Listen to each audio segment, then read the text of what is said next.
Hi, this is a video for ITC 221, Chapter 7, Creating and Altering Tables.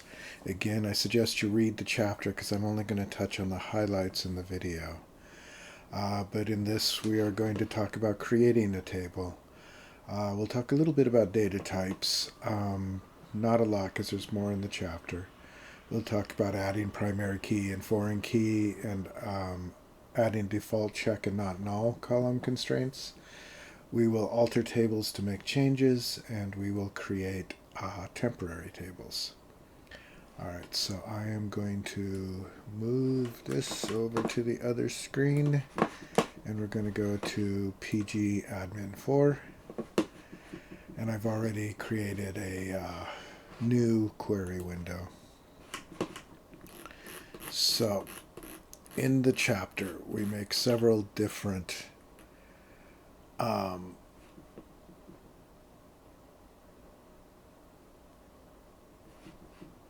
tables. I will start, I guess, with the creation of the location table. I wasn't going to do this. So one of the problems with this in here is that location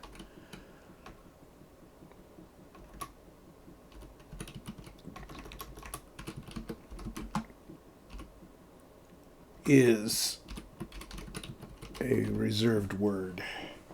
So it'd probably be best to quote it. I'm going to do two parentheses. Those of you that did ITC 120 have already done a lot of this. I am going to do a location key. This is the name of the column, and then not a comma yet. We're going to call it serial, which is a built-in function that gives you an auto number, and we're going to make this the primary key. And then we do a comma and we do the next thing. So location name, and we will make that as a text. There are other things that you can, and we'll make it not null. That means that it's required, right? So the name of the location is required.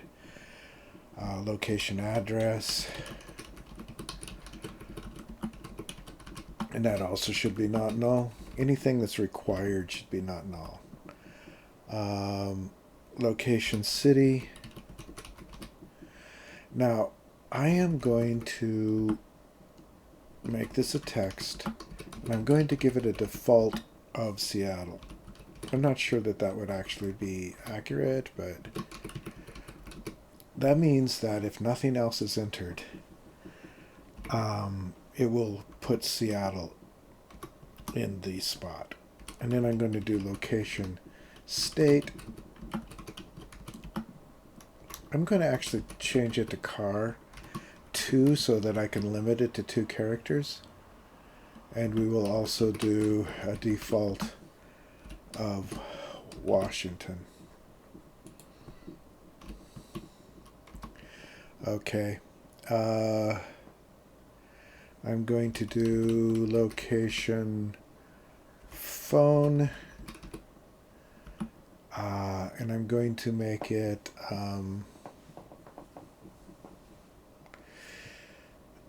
also a text, although I could do it as a car.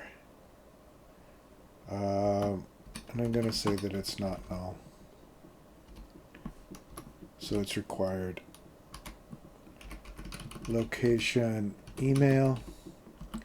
I'm going to make it a text. Not null, although this isn't required, and I'm going to make it unique. That means that there cannot be 2 emails that are the same. And then I'm going to do a location URL, and we'll also make that text, and I won't make that required. You can either leave it blank like that because null is the optional, or you can just do null. So that is our table. A couple of things about it. We have our primary key. We have our text which is not null, so we have things that are required. We've added a couple of defaults. Seattle is a default, Washington is a default. That means that that's what will be entered if you enter nothing.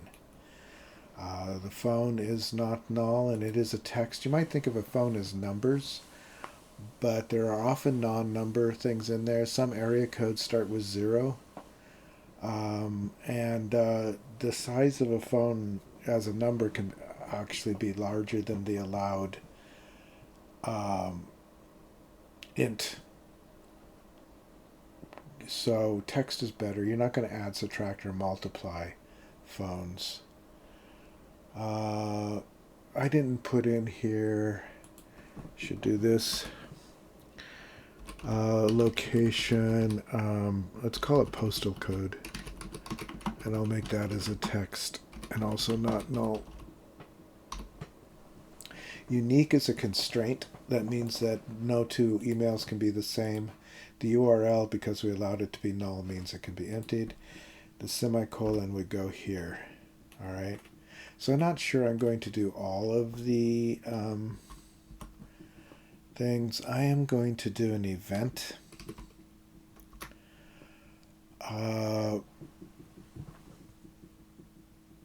So I'm going to create table event, which is also a reserved word. I didn't do too well on this. I'm going to make that lowercase. All right, open, close parentheses, semicolon after the last parentheses. And an event is going to have an event key. And it's going to, not a parentheses there, it'll be a serial and a primary key. And we will have an event name, text not null, and we'll do an event date. And so we have a data type here. We can do date here. And that should be, I'm not sure if that should be not null or not. An event time, so we can actually enter in time separately. Notice I forgot the comma there. That would cause it to error out. And I'm going to do event description.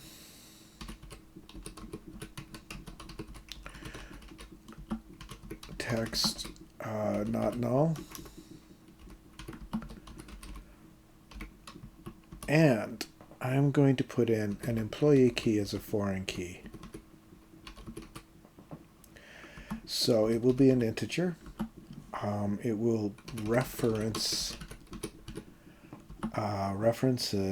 employee, which is, remember, we're in the community assist database, so there is an employee table. And inside of the employee table, it references the employee key. Employee key is the primary key. This employee key is the foreign key. And this is how you make a foreign key. All right. So I'm going to run these two tables together. We can do them together.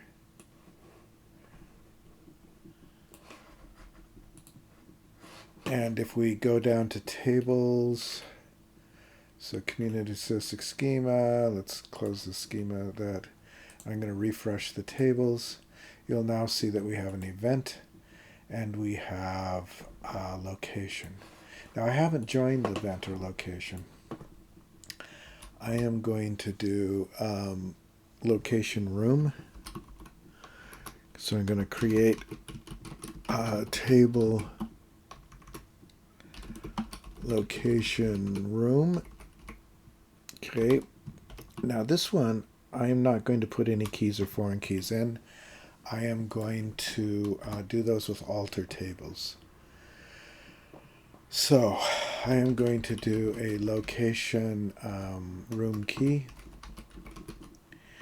I'm going to make it int, and I'm going to make it not null. It is actually really important to make this not null if you're not putting in the keys yet.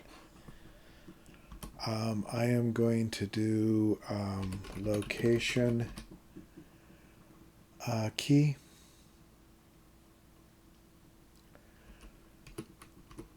Which will be a foreign key, and it will be an integer, and it will also be not null. And I'm going to do the room number. Can't have a space there. I'm probably going to make it an integer, although it could be something else.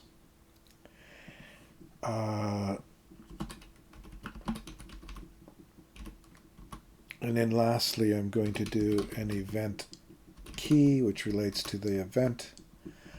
And it will be an int and not null.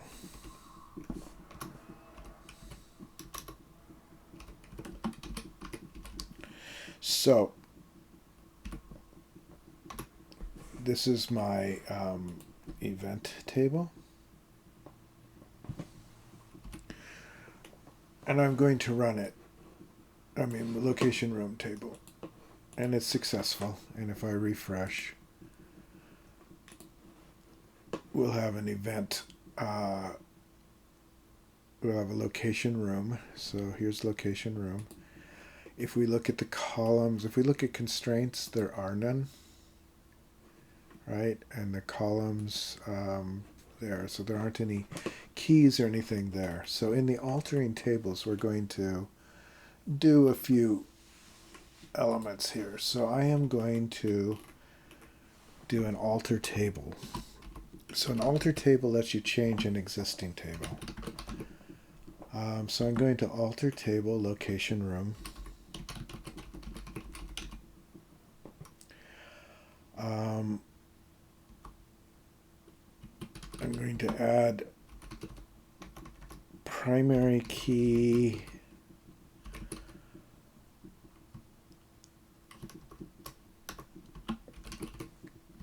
and I'm going to say location run key. Trying to remember if this is the exact right syntax. So I'm going to run this alter. All right, it says it's successful. So if I refresh the table there and I look under constraints, they now have a location room primary key. I'm also going to add the foreign keys. There's two foreign keys. There's location key and the event key. So I'm going to add both of those with one statement.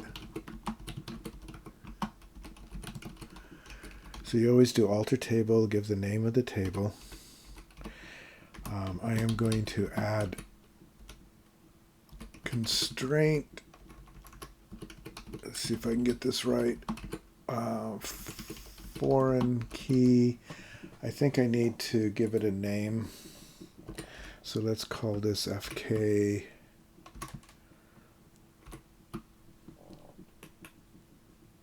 location.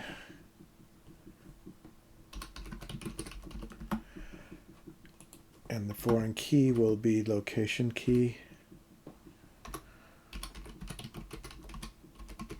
And then it will reference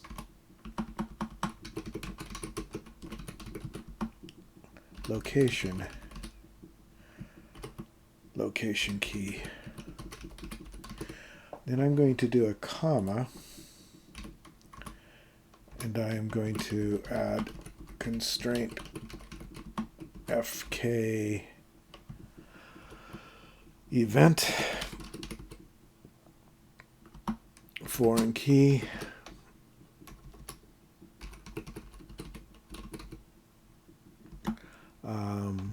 two words, and the foreign key will be event key, and it references event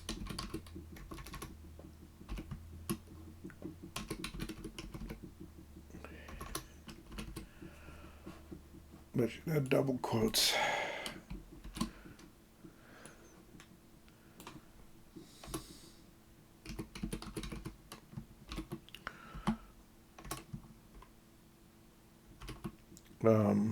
event key. Couple of things. I probably need to do the same with location. Put it in quotation marks. If you put it in quotation marks, it's case sensitive too, by the way. So I believe this will work. Yes. So now if I refresh on constraints, we have 3 keys. Okay. I want to show a couple of other things. So I'm going to add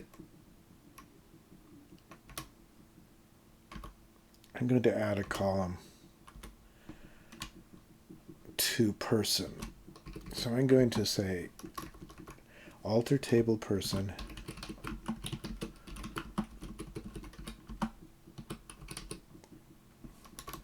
let's just do it here. Add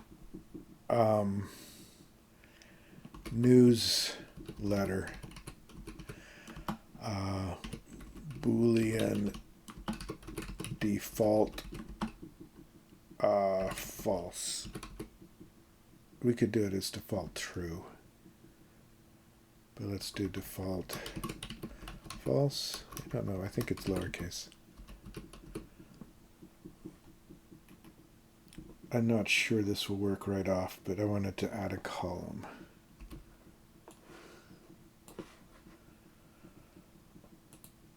And that was successful. And if we select on person now,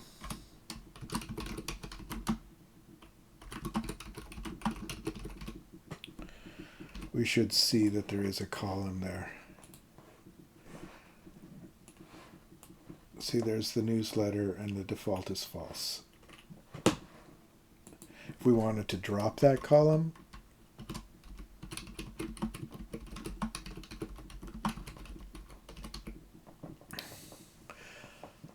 so we need to say alter table person,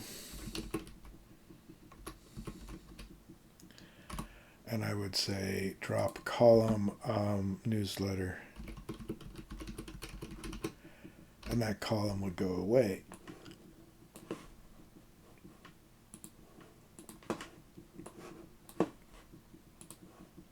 So now there is no newsletter column there. So that's how you create tables, and this is how you alter tables. Again, look at the book. I want to show one other way to create a table. Quick copy of table. All right, so we did this a little bit last time, but I'm going to select star into grant type 2 from grant type. Okay, so what that'll do is it'll create a copy of the grant type table. So if we do a copy, if we look at the tables, so I'm going to refresh on the tables, you will see that there is a grant type 2. And if I do a quick select star from grant type 2, we will see that it is an exact copy of grant type 2, and we can drop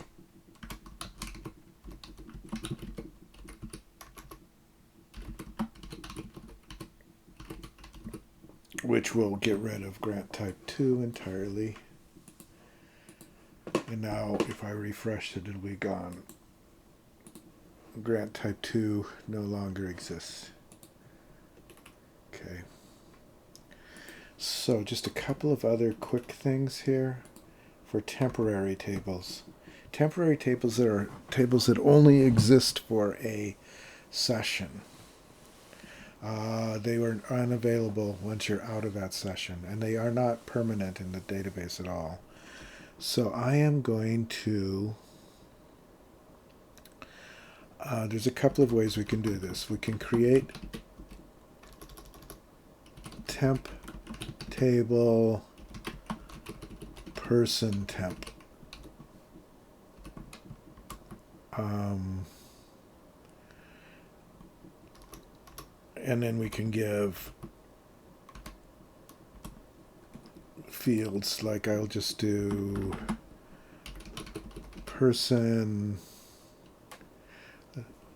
let's call it email temp. We'll just do person last name is text, person first name text, and person email text. Okay. When we create this temporary table,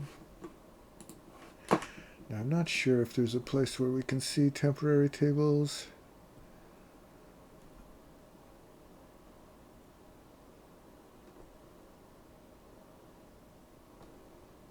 I don't think so. So if I were to do select person first name, all right, so let's do insert into email temp,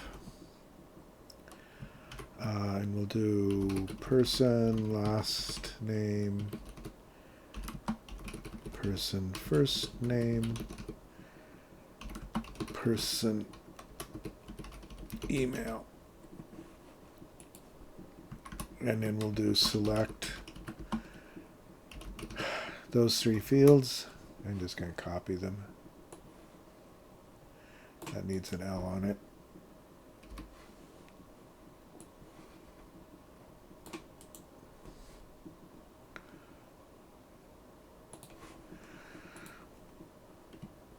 From person.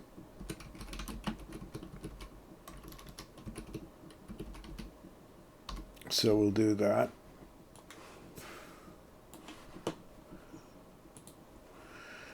Now if we do a select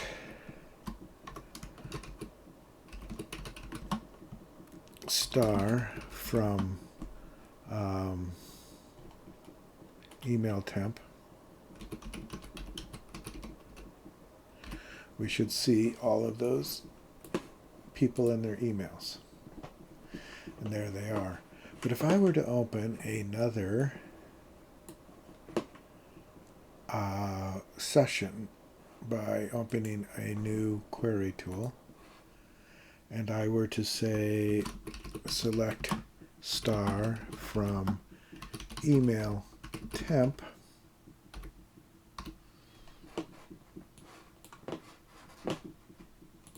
it will tell me that it does not exist. It only exists in this session. All right. So let's do, there's another way, one more way to, these can be, temporary tables can be really useful. Actually, that's the wrong one.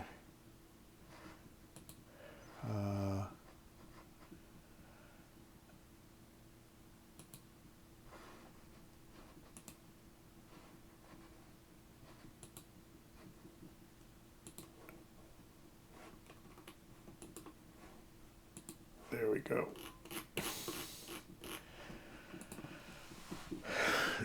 These are really useful for sometimes when you need intermediate calculations and things, temporary things. And again, they don't continue to exist outside the session. And if I close and come back, it'll be gone. If I go into another session number, which is you get by doing another query window, they will be gone. I'm going to do one other. Select star from person into temp, person temp, or person 2. Let's just do person 2 again. This is another way to create a temp table. So select I just had the syntax wrong.